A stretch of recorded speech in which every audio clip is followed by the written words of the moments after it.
Good afternoon, Miriam. You start, I think. All right. A very good afternoon to you, and thank you so much for finding time to join us this afternoon, about 12 minutes past 2 p.m. here in Nairobi, East African time. Good morning, good evening, depending on where you're tuned in and joining us from. The show is Africa Showdown, and we continue to bring to you the latest as far as the past election conversation continues here in the country. On the other side, we do have Dr. David Matanga. Doctor, very good afternoon to you. Good afternoon, Miriam. Thank you very much. From the Africa Command Center headquarters, thank you very much, all of you, for watching. This is Punchline Africa Television. We have no regrets but to say what we want to say. And may God help us. On this day, 28th, tomorrow, is a day for the status conference and the beginning of the Supreme Court case. May God help Kenya to go through it.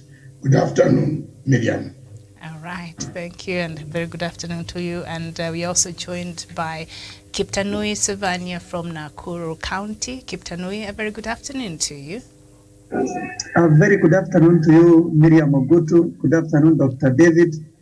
Good afternoon, good evening, our viewers, depending on where you are watching us from. Miriam, today in Nakuru it is sunny, but it's also a sad day because from tomorrow the matatus, Miriam, will come back to the city as promised by the governor-elect. So it will actually, we are going back to where we were in 2017. So it is actually sad. And also, Miriam, to bring you up to date, tomorrow there will be by-elections or elections in Rongai constituency. Rongai constituency, Miriam, is in Nakuru County. You remember they had not gone for their elections due to some technicalities. So tomorrow they are going. Those who are voting in Rongai, Miriam, have been given an holiday. So there will be an holiday in Rongai constituency, and the employers have been urged that they release those who are voting from there, and the children certainly are not going to go to school. Thank you for having me this afternoon. Mm-hmm. So why is it from Nakuru City? Yes.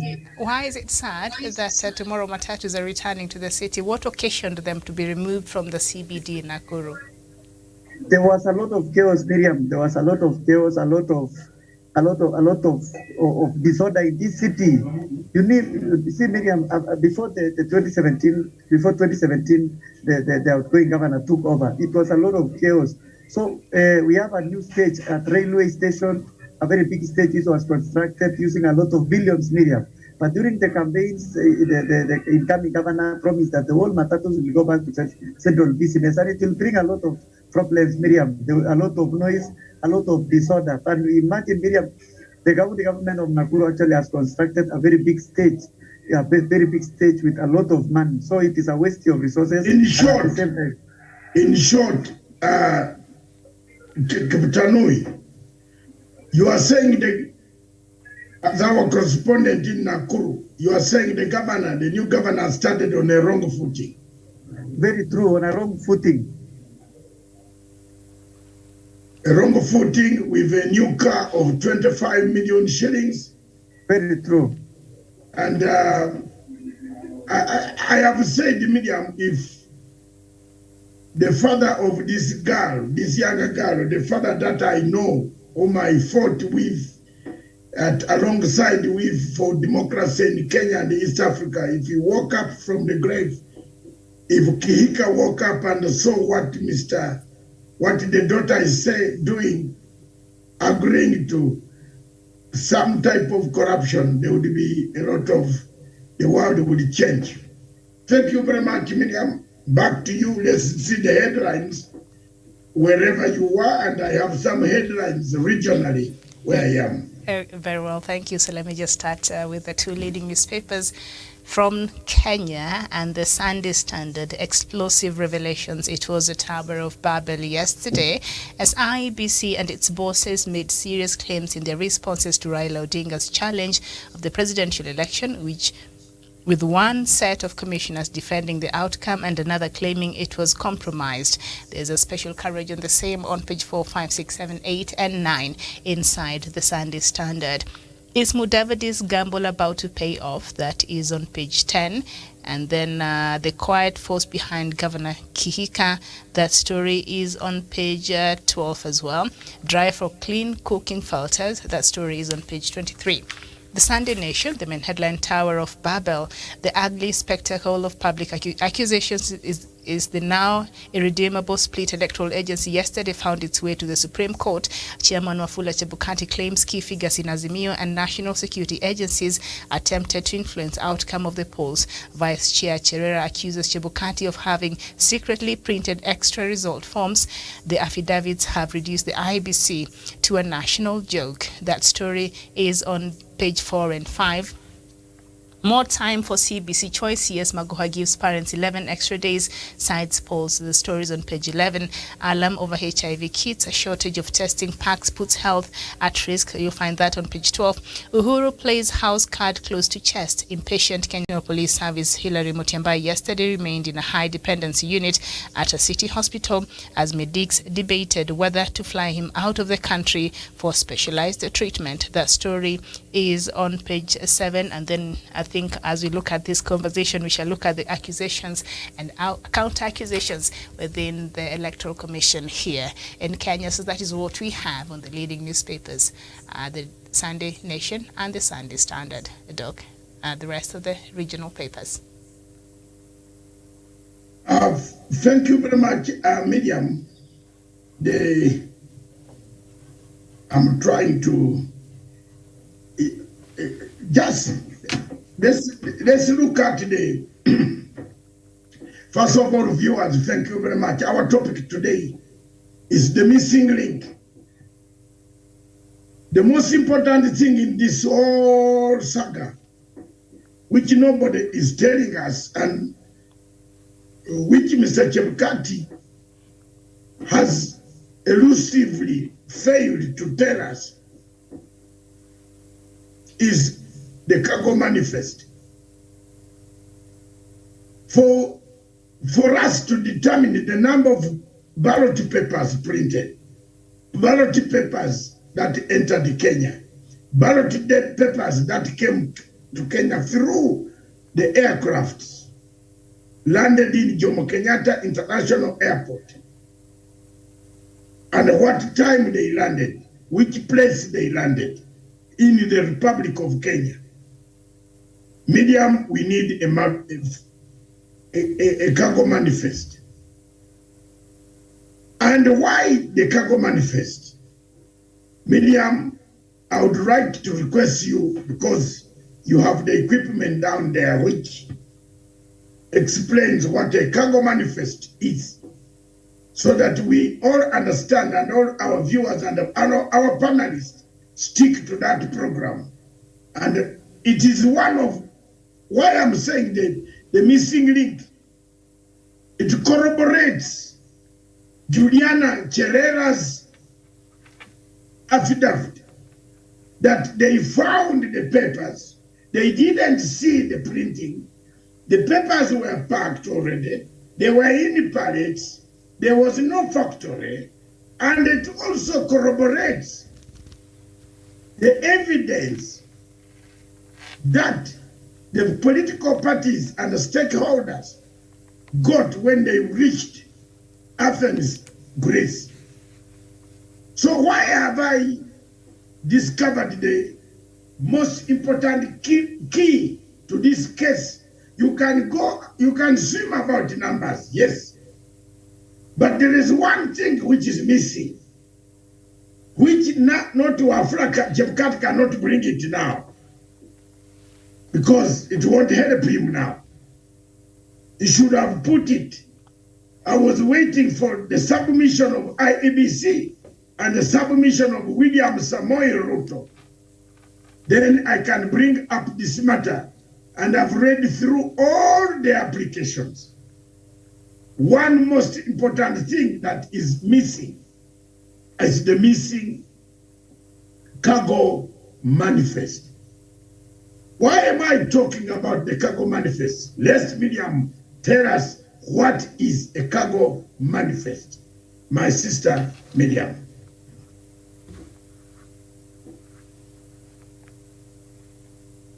As you prepare to come in, I might get it faster. I don't know, but I am not very good at reading most of the time. A cargo manifest is a listing of the goods comprising the cargo. Slowly, Miriam. Yeah, a cargo manifest is a listing of the goods comprising the cargo or freight carried by means of transport. The cargo manifest describes the particulars of the goods, such as transport, documents, numbers, consigners, consignees, marks and numbers, number and kind of packages, descriptions and quantities of the goods. So the details of a cargo. Okay, let's go word by word. The cargo manifest is a listing of the goods comprising of the cargo freight carried by means of transport. The question here is, how did Chebukati carry his ballot papers? I am trying to head to a point, Miriam, you'll understand why. I'm heading to the point where several cars, several lorries, several means of transport were intercepted. And I repeat, were intercepted coming from a foreign country, neighboring countries, bringing in. And I'm trying to justify the allegations that are tabled in Raila's petition about ballot papers being marked in South Sudan and by South Sudanese in Kenya, whichever was the way, in either in Lodwar and being brought back out into this country from Lochiko.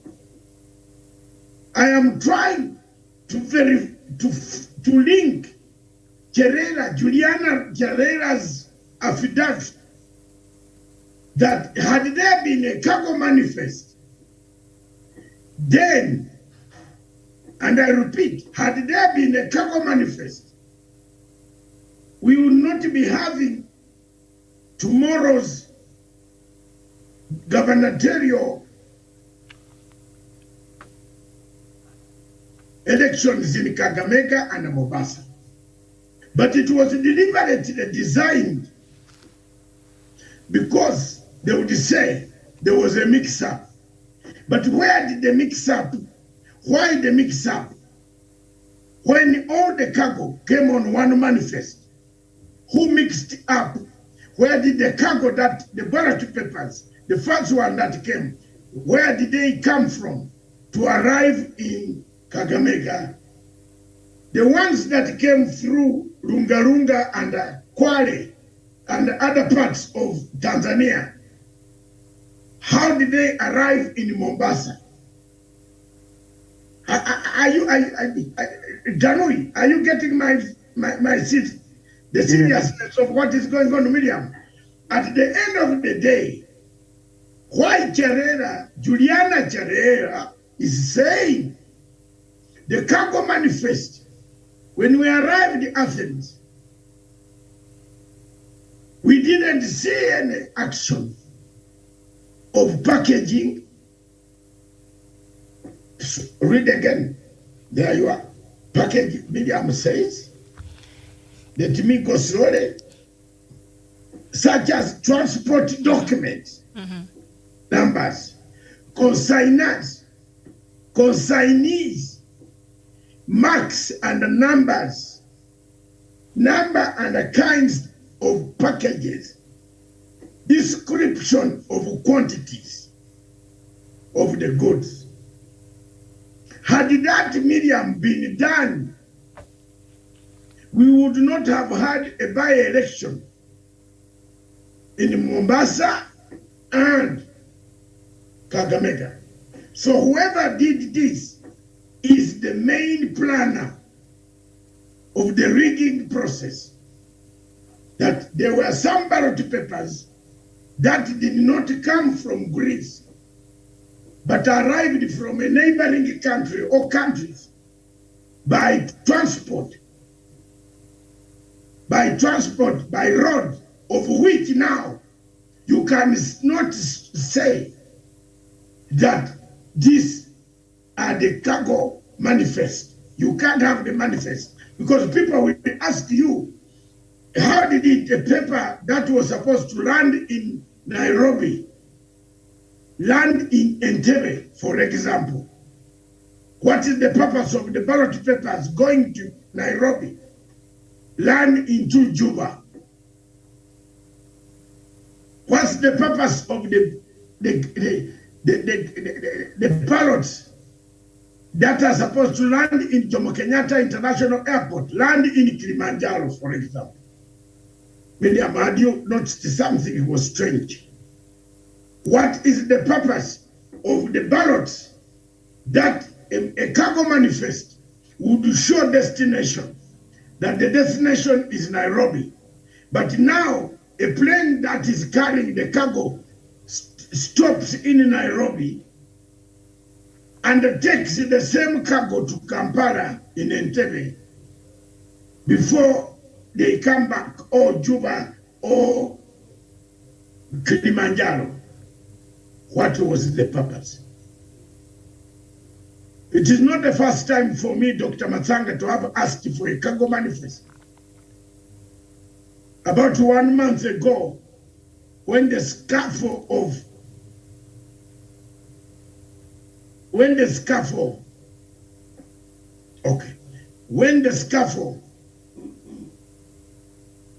are you listening? Are we together? When the scaffold, Miriam, at the airport, when the commissioners said they did not know that the papers were coming, why were they kept in darkness? And why were they not all supplied with the cargo manifest? Who hid the cargo manifest?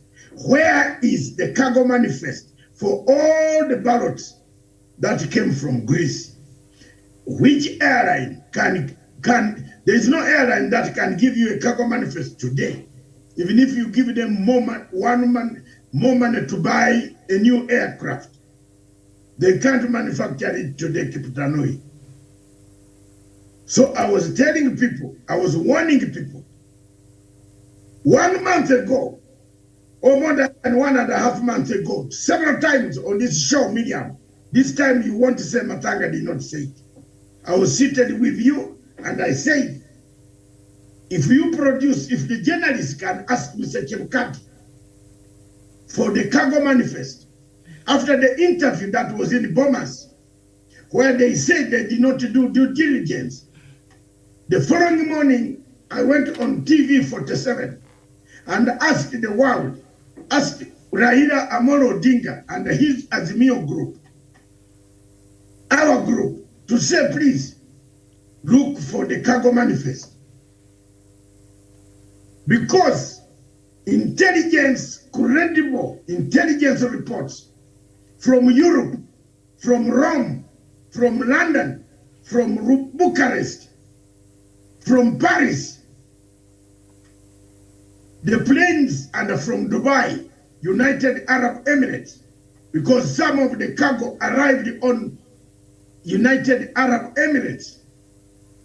Remember, Qatar and the United Arab Emirates operate flights into Dar es Salaam, Kilimanjaro, and Entebbe. So, Miriam, I'm asking, why should a cargo manifest designated for Kenya go and offload the cargo in Entebbe?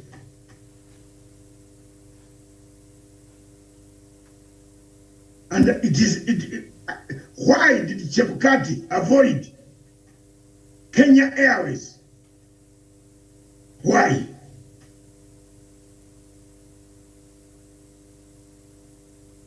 Why hasn't Chebukati availed the entire cargo manifest for all the ballots that came into the country? One needs an explanation as to why Entebbe clearing agent would be handling Emirates airline that passed in Nairobi before going to Kampala to pick passengers, would have the cargo which should have been offloaded in Nairobi.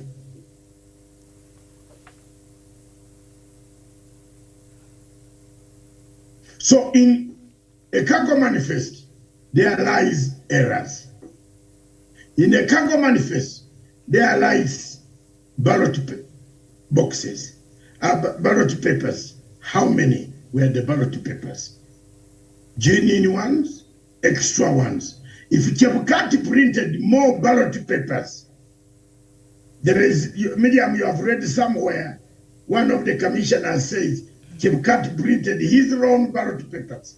That's why Chebukati is not giving the manifest, because the manifest, once you give it, it will go back to the ballot, the serial numbers that you don't have, which are not in this country. I think now, going by what Miriam you have listened to, you have some gist and some more questions to ask. Yeah. What really happened? Yes. And I think also perhaps our viewers would like to understand, Doc. So what you're saying is some of the ballot papers came through Entebbe and were transported in Kenya through what? Through trailers and the vehicles. Some came from Juba. Some came from Kilimanjaro, Tanga, through Lunga, Taveta. What were they doing there? That's why the manifest can clear this mess. Where is the cargo manifest for all the ballot papers that Mr. Chebukati was paid to print? Why should an airline, your Emirates, leave Kenya, instead of dropping the goods, deliver the goods in a capital city of another country, then come back? Why should you heard very well over the TV that the ballot papers came from Tanzania? Am I wrong? You have heard that. Everybody, there were several people complaining about ballots coming from Tanzania being shipped by road. So the presence of new ballot papers is the missing link into the petition that we have in the court. Believe me or not, if they don't raffle that missing link, we have a problem in the Republic of Kenya. There is no airline that can backdate a cargo manifest. The airline will tell you how much cargo was delivered here. And if you go to the airline and balance the cargo that was delivered here, you would ask Mr. Chebukati, how did this other cargo arrive here? Are we now together, Baba, Mama? There we are. Again, cutters of Dr. David Matsanga. I brought another twist. Another twist. The judges, you judges listening to me, those are serious, serious, serious, serious, serious, serious. The court must look at how many ballots were in this country and who paid for those extra ballots. Were they for free?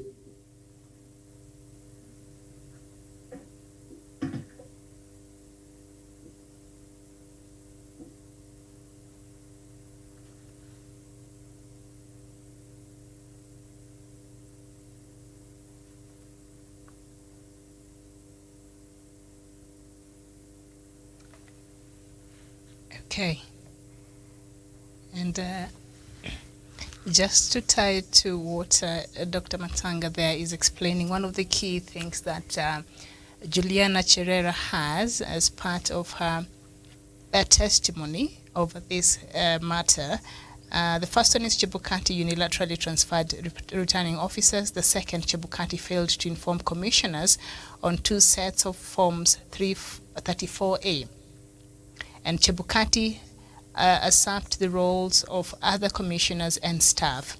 And the fourth is display screens at tallying centers stopped displaying cumulative results. I think we all saw that. And then the fifth is Chebukati assigned Cherera the role of heading media center instead of tallying. And then results read out at National Tallying Center had errors and variances. So those are just some of the things that forms part of Cherera's response. Read somewhere where she said when they arrived in Greece. Inside, yeah. But we were doing that story here, I think, the other time, and over last week, and she said when they arrived in Greece to go through the to monitor how the printing was going, they found that some of these ballot papers had already been printed and sealed, so they did not get an opportunity to verify and go through what was in there. I think she also reiterated the same when they were having that press conference informing the country when the Mombasa and Kakamega gubernatorial elections and other elections that did not take place will be taking place tomorrow. I think she still insisted on that. Yeah, and she said on the Mombasa one, she said there was no need of a decision made when we had not known why the papers of Kakamega and the Mombasa were missing. Had we been given access to the printing, the packaging, the serial numbers, the verification, this would have not happened. So it is not, it is a process. Election is a process, not the voting day. Election is a process, not the numbers Mr. Wafula is counting us. Therefore, if Mr. Wafula is very genuine, and he claims to be very genuine, he claims to be a Christian, instead of throwing mud to the army, Mr. Ogola, because he's an Eruo, is very bad. Honestly, it's very bad. Mr. Chebukati is trying to incite an extra organization that is not involved, that has never been involved in the Kenyan elections. So we are treading on very dangerous grounds in this country. If this court, if the Supreme Court can hear me, can hear others, because they don't live in London, or they don't live in heaven. They live in Kenya. There is a problem here, and that problem must be solved. And that problem must be solved in this way. That Mr. Chebukati produced how many papers he printed, how many papers were packaged, the serial numbers of those papers, and let marijuana, majani, is it marajani, come into clean, because they cannot turn this thing into a mosque or anything else. They are doing something very strange here. The 3 guys have ganged up. They created a criminal enterprise. They created their brothers and sisters, and they are being supported by a man called Grandi Mura, who is writing on Facebook, who was in a hotel in Kwale receiving Mr. Gadnio Oma. Mr. Grandi Mura, come out before I reveal everything. What were you doing in Kwale? A lawyer, a law firm, you are saying you are doing opinion polls. You stayed in Kwale for 2 weeks.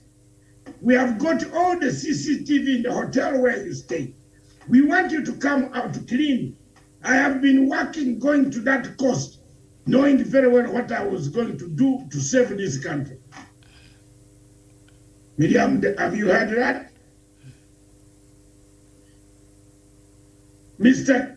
Omar Guardian is one of the worst well-known international cyber thief who is not a Kenyan national. He was in Kenya, in Kwale. His telephone contacts have been traced. Who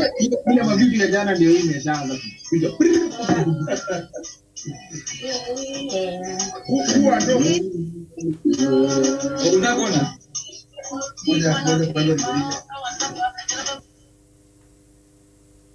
Mr. Stephen, who is this that you have allowed here? I'm told it's Tawish. Oh, Tawish. Oh, okay, fine. Yeah, he has a Nokia now. Thank you very much.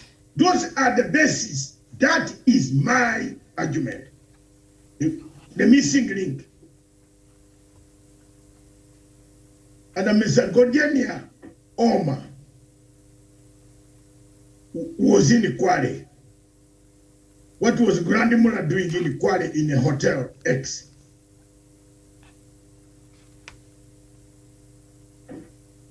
Miriam, just hold the fire. Just hold on. Ask Kiptanui to go ahead. All right. Kiptanui. Yes. Kiptanui, you've been sitting there patiently. Go ahead. And just before you come in, some of the counter accusations from the four dissenting commissioners, they're saying Chebukati secretly printed a second set of result transmission forms, and that Chebukati, of course, gave them different roles and took the role of ICT and legal commissioners and managers. And then these four individuals accessed IEBC servers and tampered with results. According to these commissioners, they know four individuals who are not supposed to be accessing IEBC servers, but they're saying they know four individuals who accessed IEBC servers and tampered with the results, and that Chebukati worked with 3 IEBC staffers to replace verified results with doctored numbers. So I know you've been listening. Go ahead, Kiptanui. Thank you, Mariam. Thank you, my sister Miriam, and good afternoon once more. I've been actually following up the conversation, and thank you, Dr. David, for whatever you are doing. I said earlier on this show that one time the history will charge you right. Miriam, if there is nothing fishy in this saga, why is it that the IEBC chairperson took an advantage and transferred the functions which was supposed to be actually done by these other 4 commissioners to different areas, to different other people? Why didn't it allow these people actually to perform whatever they were hired to do? You see, there is a problem if Cherera says there are extra ballot papers or they are not aware of this. It might be true, because if you cannot produce whatever you've actually described there, called money, cargo manifest, it is actually, in short, Miriam, and I want to be short and brief, in all this, there must be a problem. There must be something that Chebukati actually has been hiding. And I was so surprised when I saw yesterday whatever it has been revealed by the ATPU. ATPU is a very respected part of DCI. And if actually it is true, there are so many things. These selections actually, Miriam, maybe had been planned to be rigged a long time ago. This is not a one-day event. It is not a 2 months event. So if at the end of the day we don't know how many ballot papers were being printed, where is the warehouse it was stored, and you keep these 4 commissioners in darkness, why have you been siding with the other 3 commissioners? Is it that because they were seniors, because they were there before the other 4? I want to applaud the other 4 commissioners who have not actually stood and see this country being banned. At the end, I want to say that Chebukati is not honest. Thank you. All right, and Kiptanui, before you leave, one of the key things that Chebukati is saying in his affidavit is that the commissioner, Professor Gulie, who was supposed to give the results of the 24 constituencies, could not be announced these results could not be announced because of the chaos at the Bomas of Kenya, and the person who was supposed to announce them, Professor Gulie, had been attacked for some. We saw the chaos that ensued there. But would it not been wise on his part, Chebukati, because he was able to go ahead and announce the president-elect? What was so difficult of him announcing the results of the remaining 27 constituencies before announcing the president-elect? What was so difficult? That is why I have said Chebukati is dishonest. Hypocrisy. You see, the same security which he was given him when he was announcing could have even been given him when he was supposed to be announcing to 27 constituencies. Miriam, and the basis of law, the law is very clear. If you are not in a position to announce the whole constituencies, you are not allowed to declare the president-elect. And that is the basis of navigation of these elections, Miriam. You see, we must be honest in this country. You cannot tell us today, the person who was supposed to announce feared of his life. Where did you get the security to announce these other things? There is another thing, Miriam, I want to touch before you usher in at somebody else. There is a blame game. There is a blind blame game from Chebukati, and I'm tempted to say that those affidavits were not written by Chebukati. Maybe it was written by somebody else. Thank you. Okay, thank you so much, Daniel Osonga. Very good afternoon to you. Very good afternoon to you, Miriam, at our headquarters in Nairobi. Good afternoon to Dr. Matsanga David, coming to us from the African headquarters. And good afternoon to my good brother, Kiptanui Savania, and our viewers who are watching this particular afternoon. And of course, our crew at Punchline Africa TV who are making this show possible. It is my pleasure to be on the conversation this particular afternoon. All right, just pick it from where Kiptanui has left. I'm sure you've been listening to the submission that Doc was making a bit earlier.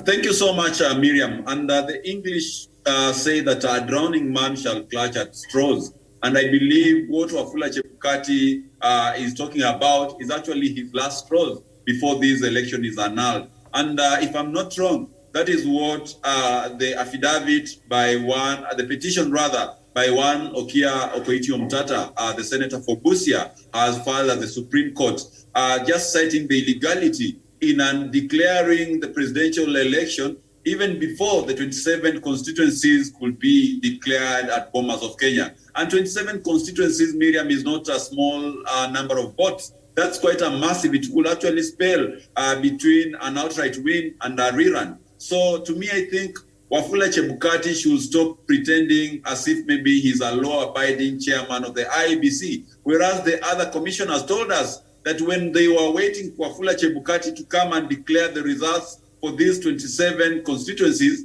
he actually came to the boardroom and told them that he already had the final tally, to the surprise of many. So when he comes about to say that one of the two commissioners who are loyal to him was supposed to announce these 27 constituencies, then it really beats logic. Because Miriam, on that day we were kept waiting, when he had prepared tables at 9 a.m., people were kept waiting for almost an entire day. Then that begs the question, why were they preparing the podium for the announcement of the final results when he knew we had a staggering 27 constituencies to be announced? And Miriam, as per the IBC culture that was preset by themselves, they could actually only announce, let's say, 2 constituencies, again disappear for like an hour or two, come announce another 2 or 3, disappear for another 2 hours. So how is it possible then, even when the commission itself had set up the podium to announce the results, would have these commissioners or one commissioner would have announced the 27 parliamentary or constituency results, the presidential results? It really beats logic, because even the time constraint will not have allowed. So to me, Miriam, I think that is an excuse. And Chebukati is the most confident thief that I've ever seen in my entire life, Miriam, because this is a man who lies without blinking.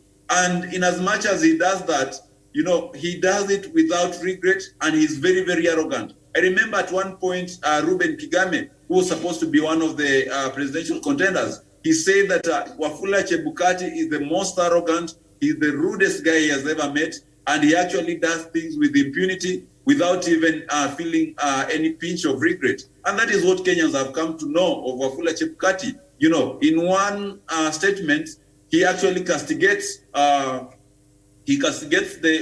law enforcement and any other players of not interfering with IEBC, and also telling them to actually secure the commissioners. Whereas in another ruling or in another maybe undertaking at IEBC, he actually denies his own commissioners, the legal providence, to be able to be represented at the Supreme Court. So you really wonder why is Wafula Chebukati actually operating like a bulldozer? He doesn't even regard the law, despite being a lawyer. And to me, Miriam, it comes to the fore, or maybe to the realization, that Wafula Chebukati was determined, based on the affidavits we've had, based on the way he has been running the IEBC in secrecy, based on the way he has been sidelining the commissioners and taking away their roles. It comes to the point of realization that Wafula Chebukati, by hook or crook, he was determined to announce William Samoei Ruto as the president-elect, come whatever may. Because, Miriam, there's nothing the other people would have done, because he was running this commission like his own personal property. You saw even the way he actually postponed the elections in Mombasa, Kakamega, and Rongai and Kacheliba. When you sit back, Miriam, and watch maybe the rationale behind this, you realize it was a well-schemed game, in that they wanted to first of all declare William Ruto as the president-elect,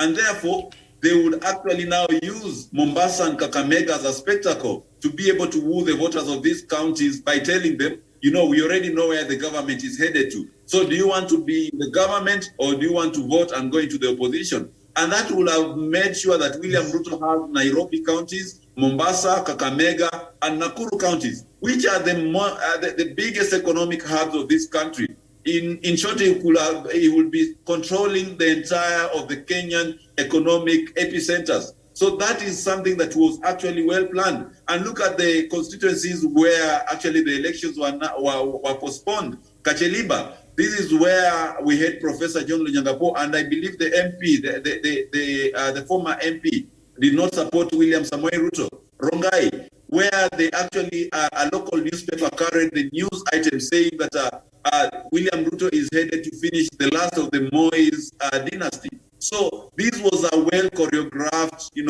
game plan by the IEBC, and they did so, knowing so well that it will advantage one candidate to the disadvantage of another. And therefore, Miriam, that is why we need to have a very, very thorough overhaul of the IEBC. We have the Mombasa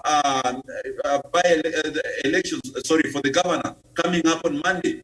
But yesterday, it came out clearly that Hussein Marjan Hussein, who is the IEBC, who is the chairman, who is the CEO of the IEBC, hired his wife to be the returning officer of Mombasa.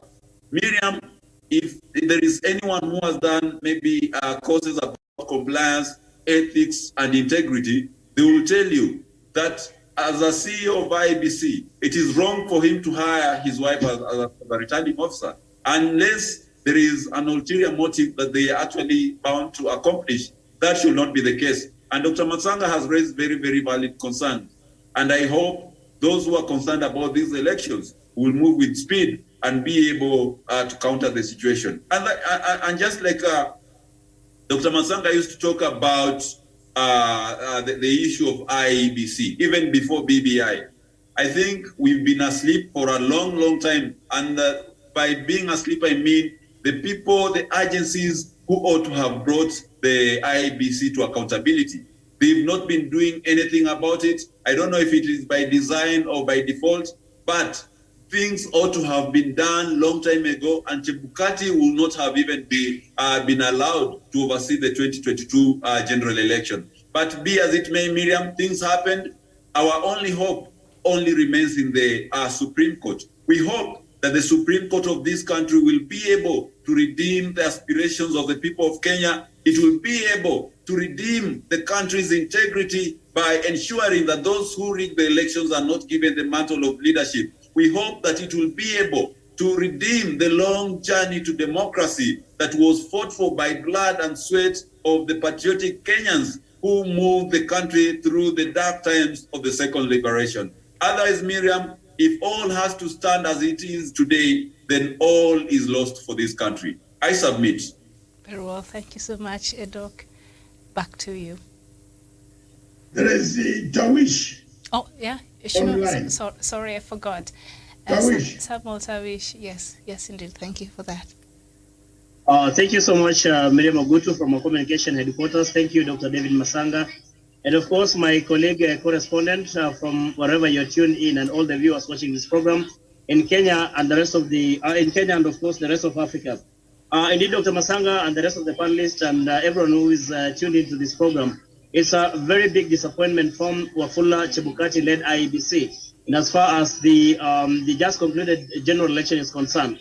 I think this far we are all vindicated that we had misgiving, and it's genuine, that Wafula Chebukati and IEBC was ill-prepared really to oversee this election. And that is why we have a result of an election which has already been disputed. And we had projected that there's going to be a dispute out of this particular election because IEBC and Wafula Chebukati themselves had not demonstrated the goodwill, had not demonstrated the commitment to oversee a free, fair, and credible election, that which will meet the threshold and that which will meet the expectation of the general public of the people of Kenya. And to that extent, therefore, much as Raila Odinga and Martha Karua and the entire Azimio la Umoja One Kenya coalition have decided to go to the Supreme Court to challenge the outcome of that particular election, specifically on the presidential election, it does therefore vindicate those of us who have had so much doubts and misgivings about IEBC and Wafula Chebukati.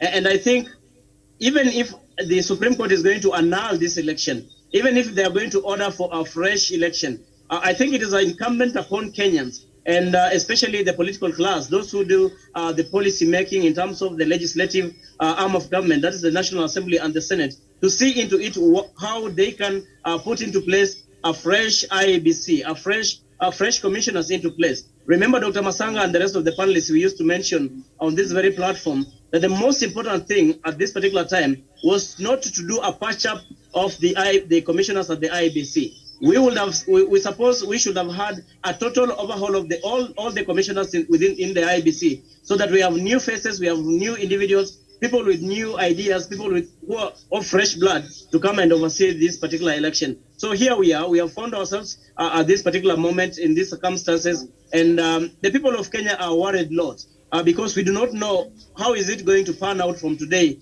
moving forward in as far as they just concluded general election, and assuming in the likely event the court is going to overturn the alleged victory of one Deputy President William Ruto as the president-elect. So are we going to go into yet another election with the same commission, a commission that oversaw an election in 2017, one which was annulled by the Supreme Court, the first one ever in the continent of Africa, and I think, if I'm not wrong, the third in the globally. So in itself, I think the Kenyan people really slept on the job.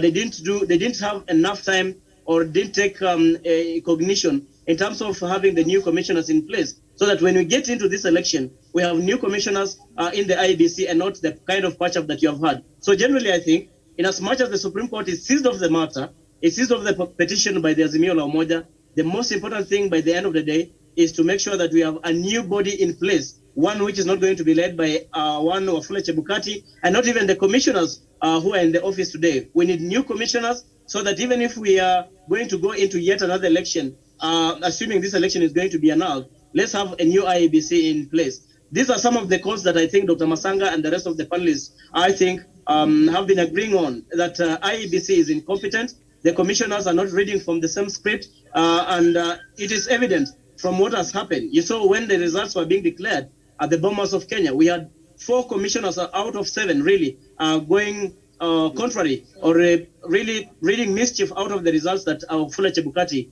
gave at the Bomas of Kenya. So I want to submit, Dr. Masanga and Miriam and the rest of the panelists, that it is important for us as a people of Kenya to sit down and think about having a new commission in place and not one led by Wafula Chebukati. It is my persuasion that this election is going to be annulled by the Supreme Court if not ordering the recount of the votes. By the end of the day, the people of Kenya really need justice and justice out of this election, so that whoever won this election really must be given the victory, must be given the trophy as a person who has won this election, and not the results as declared by Wafula Chebukati.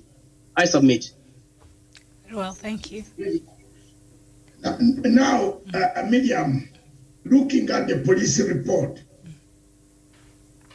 and it is here.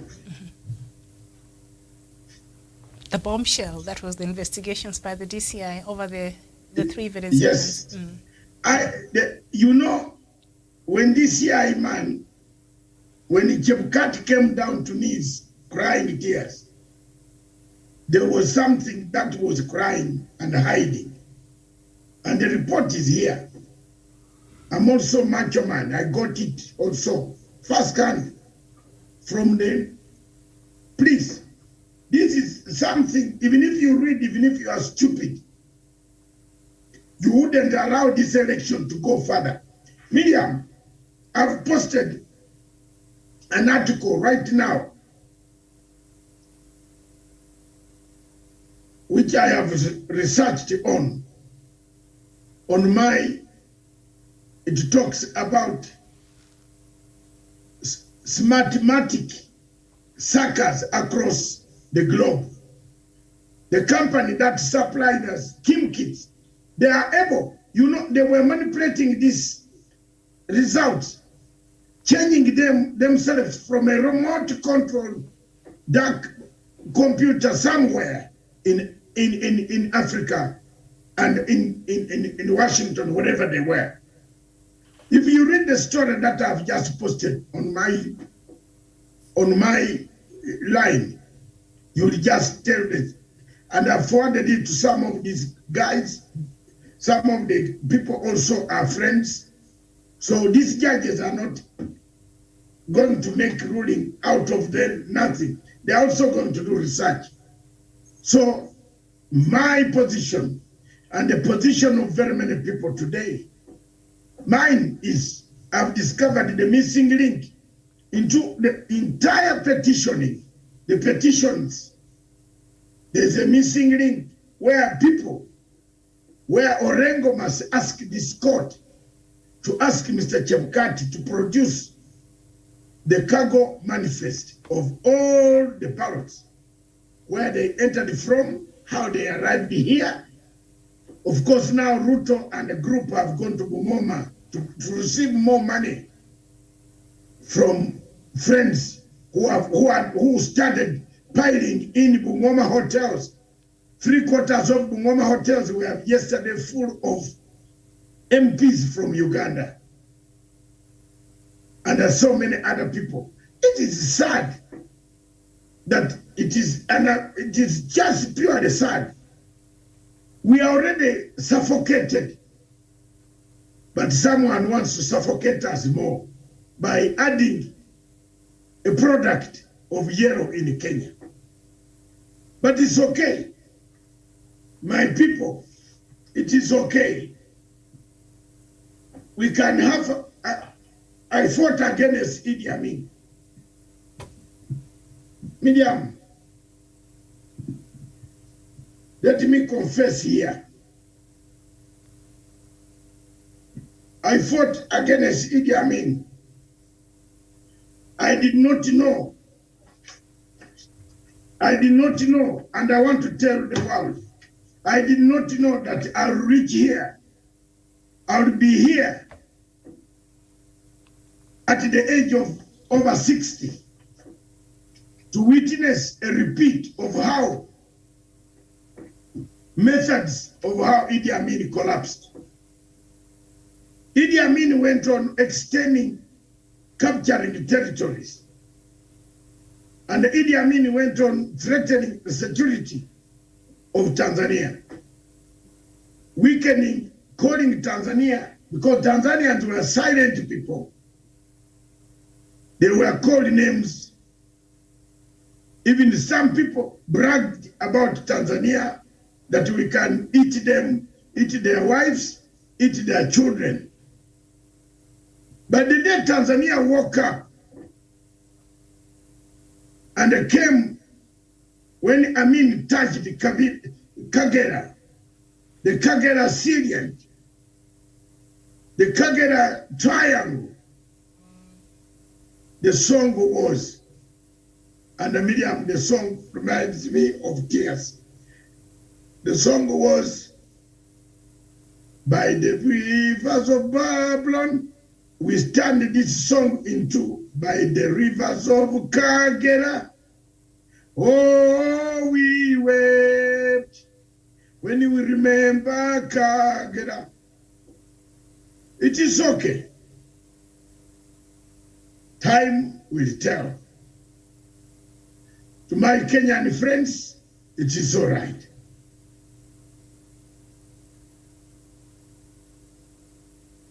Today, as we speak, the country of Ethiopia, which Miriam is going to go to, started with this type of tactics. And it never ended, it has not ended well. You must have seen on Friday, Miriam, we had a massive Twitter space on Ethiopia. It turned out to be a smashing game of we smashed each other. If you, Captain was watching, it was a smashing game until I had to come in to help the host and the co-host. They were not able. So let's not go that route. But for us who pray for freedom and justice and freedom go hand in hand. You cannot have freedom when there is no justice. And then can you have justice when freedom doesn't exist? When we fought Idi Amin, we did not know. Some of us did not know that we sit here in Nairobi over 40 years plus and witness a formation of encroachment on the security of the Republic of Kenya by people who have been against silently opposing President Uhuru Kenyatta legacy. There you are. I leave it to you to make guesses. If the papers came in here, how many papers have been used? And how many papers did arrive Jomo Kenyatta International Airport? Who has the truth and the details?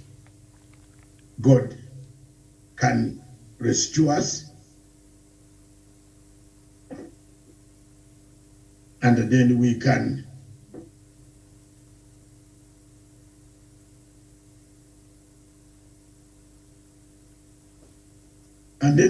move on.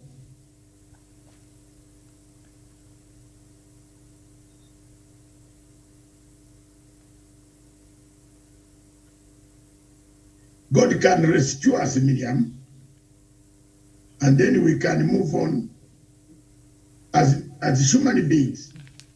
But at the moment where we stand, the ground that has shifted, continue to shift.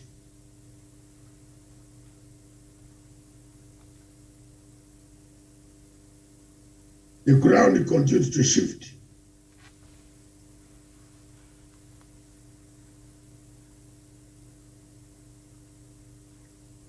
And the waves, the anti-tidal waves,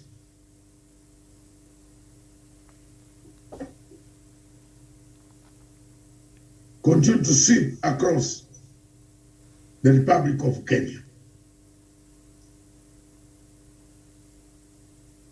I have done my best, and I will continue to do my best. Where is the missing link? I can't see it. So thank you very much, Miriam. We can bring in any African news currently that are flowing, like the shooting down of Uganda's General. Plane in, was it a general? There's a general also who died, I think, last week. I don't know if you... Yeah, General Tumwine, yes, I know him. You notice I have not made any comment. Yeah. But if you want me to make a comment, I will make it tomorrow. Today is Sunday and we all went to God. Okay? I went to God, so I will not make any comment that you can hurt the soul. But I'm telling you, when you bury others alive while they are seeking help from you, God takes time also to give you the payment that you deserve. So it is all that you can quote, you can now figure out what I would like to say as my ology. But it's there is a plane that was Ugandan plane shot in Ethiopia, in Tigray by Ethiopian troops. Are we moving towards chaos in this region? Are we moving towards chaos in this region, Miriam? Let's finalize with that and talk about it. We can go. Okay. More and more external forces, the darker forces, coming into the region to make it a region of fight instead of resolving it. Thank you. Doc, when was this plane shot, and what has the Ethiopian government said about it? Nothing. Of course, the government, the Uganda government says they support Tigray. And Miriam, as you know very well, I have been very adamant and have said for that conflict to be resolved, you must either tell God to take Obasanjo back to Yoruba land, remove him from the scene. I warned you. Again, Kibutanui is my man. Wesonga is my man. I like the way when they come to the platform, Miriam, you are not on the platform, on Facebook, but you like the way they come to say, Matanga told you. I like the way Kibutanui and Wesonga, they said, Dr. Matanga told you long time ago. I warned you. I warned Kenya. I warned Kenya. I warned Kenya. And I've been warning Kenya. I know the politics, the geopolitical situation of this region. That if you entertain Obasanjo, the war in Ethiopia will not go down. Here I am, I'm vindicated. Tigrayans don't want to see Obasanjo's long face. They wanted President Kenyatta, or Kenya rather, to mediate through that process. Yes. So there are certain things that put President Uhuru Kenyatta is the only viable guy who can bring peace in that region. But when you have two opposing forces, the African Union at the same time mandating Uhuru Kenyatta and agreeing with Uhuru Kenyatta's proposals for ceasefire, they have also now again brought in Mr. Obasanjo to spoil. And that's why it is being escalated. So there we are. If you think I did not pass international relations, give me another exam now. And then we sit under supervision of media. I'll do it. So Doc, that is the same thing Ethiopia did to the Kenyan, I think 2 Kenyan aircrafts, but we know President Uhuru Kenyatta, being the diplomat he is, I think he just let things go down the bridge. I don't know, what do you think will be the reaction of the Ugandan government? It's an escalation of a war, and there are 2 things that Uganda now has found itself. Uganda has found itself that it has violated the Ethiopian boundaries and airspace, because first of all, Tigray is still under Ethiopia. So the plane from Uganda was going to Tigray. Yeah, it was shot in Tigray, yes. Okay. So in this regard, Uganda violated the airspace of Ethiopia. Yes. The story is somewhere there in you have seen the story. You Google the story, Ethiopia shoots down Ugandan plane in Tigray. The story is very clear. But the thing that they would not tell us is what was the plane doing in that place. What was it doing there? Given that General Muhoozi has already come out and said he supports the Tigray. I am also a very great friend of the Tigrayan people. I'm a great friend of Tigrayan. I was with Zenawi.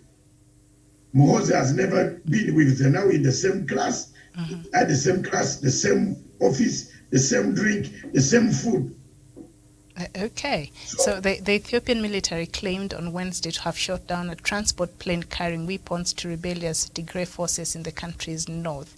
The plane was shot down over North Humera while crossing Ethiopia airspace from Sudan, said the head of Joint Operations Division of the Ethiopian National Defense Forces, Major General Tesfaye Ayeleu. The military official said the plane was downed by the Ethiopian Air Force around 10 p.m. local time, but did not give any further details. So from what they are saying is that this plane was carrying some arms, sort of weapons, allegedly taking to the Tigray region.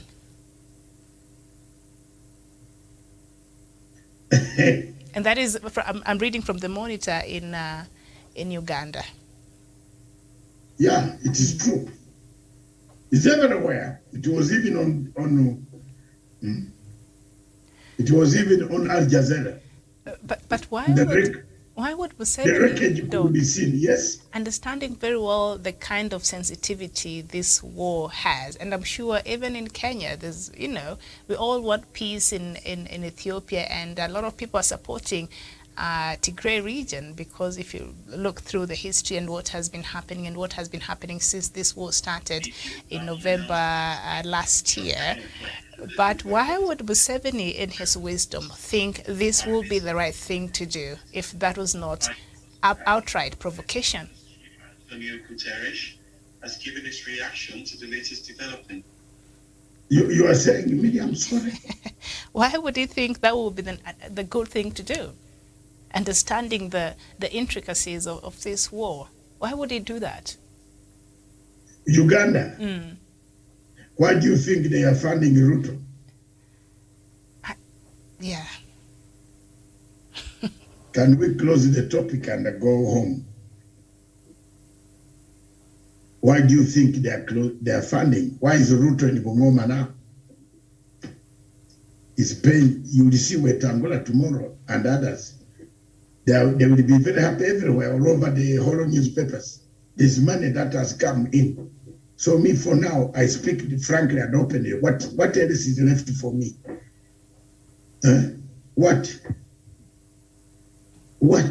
I did my best. I came here.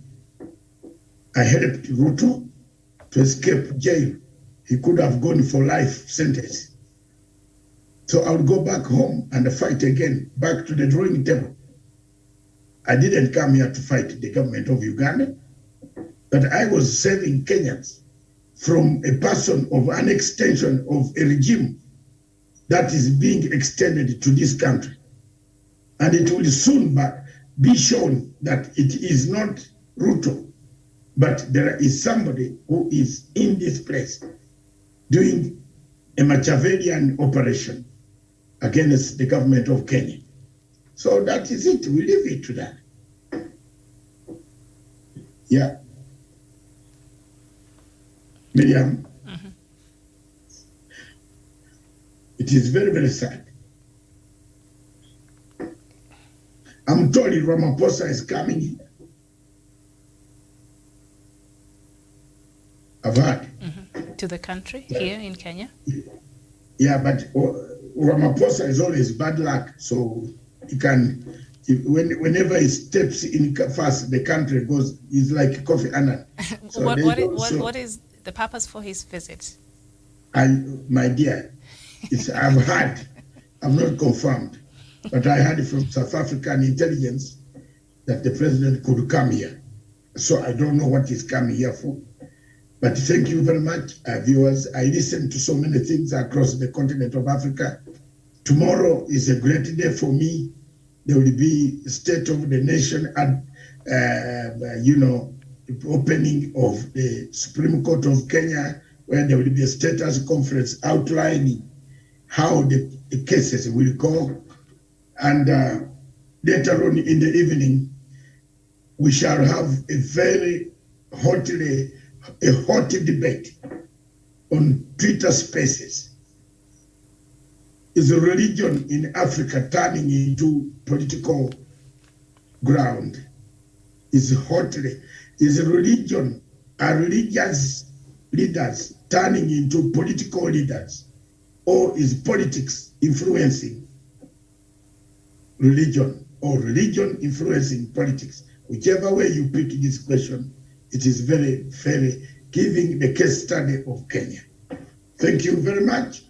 We want to know how many priests have been wearing yellow vests and swearing that God delivered theft that took away the votes of the people of Kenya and the rights of the people of Kenya, and who are telling us, you can imagine somebody has been ordained as a deacon and he comes to national television, and I said, if they were stealing, why didn't you also steal?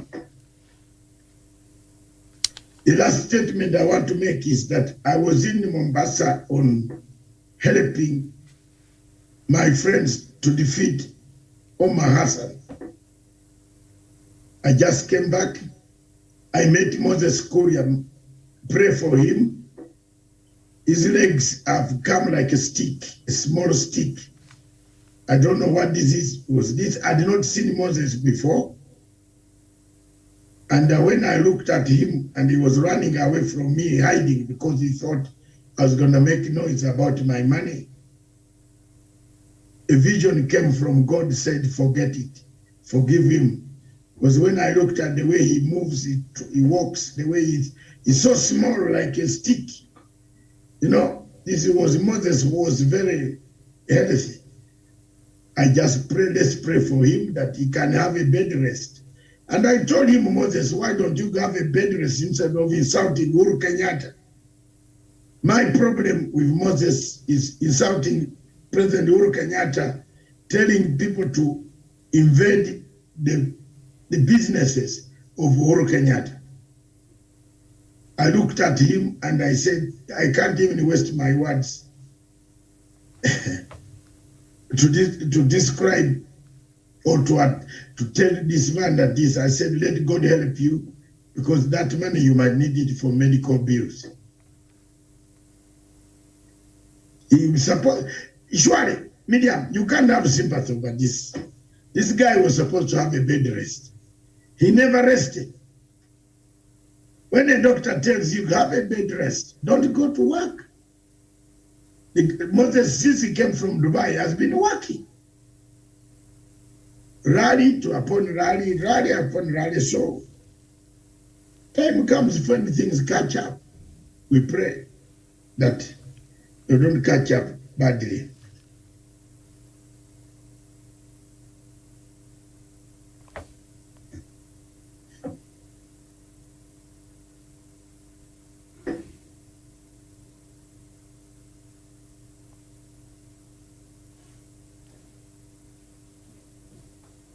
So thank you very much. We can end it here. And we call it a day.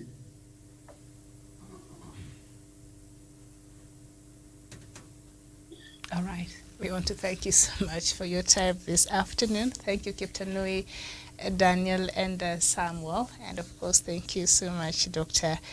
David Matanga. Hopefully we shall meet here tomorrow. It's going to be a very, very busy week here in the country, and so much to look forward to. as we watch even for the showdown between the IEBC commissioners and the others who will be part of this appeal, this court, the Supreme Court of Kenya. Thank you so much. My name is Miriam Ogutu. It has been a pleasure. We'll see you tomorrow, God willing. Bye-bye for now.